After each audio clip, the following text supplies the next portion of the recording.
In this video, we're going to talk about the Facebook advertising policy. Now, it's very important for you to come in here and take a look at this so you know what exactly to do so your ads don't get shut down, so your ad account doesn't get shut down, and you're following the actual rules. With Facebook, what they're trying to do is they're trying to make it so that people are promoting different products and services, but they're doing it in a very indirect way. So we're not calling out very specific type of individual like females between the ages of X, Y, and Z, right? We want to leave it as open as possible and provide the best possible experience for the user here on Facebook so that we're not attacking anybody, we're not making any kind of bold claims, right?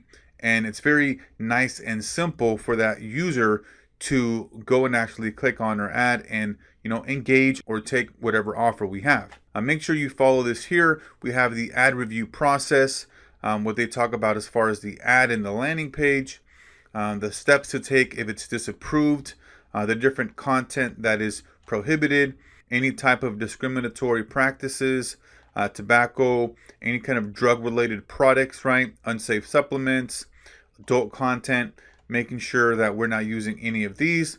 And then the restricted content here, dating, state lotteries, all of this type of stuff here that we want to make sure that we are not using in our ads.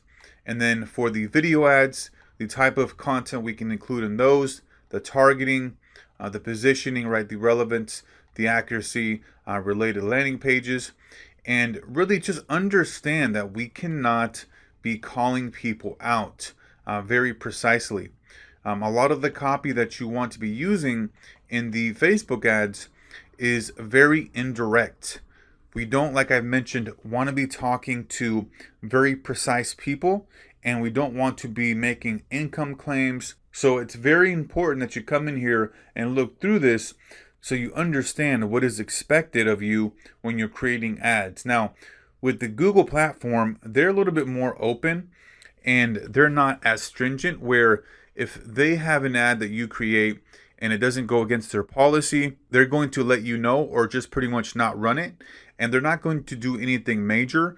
With Facebook, it's important that you do this here and go through this and understand what you can and cannot do, because for whatever reason, they will shut down your ads, they'll suspend your ad account, and it can take weeks and months before you get that back, right? So very important here that you go through this and you understand what is expected of you, what you can and cannot do, so that you'll have successful ads and you won't have any risk of getting shut down. I'm gonna leave a link to this page so you can review for yourself, and we'll see you on the next one.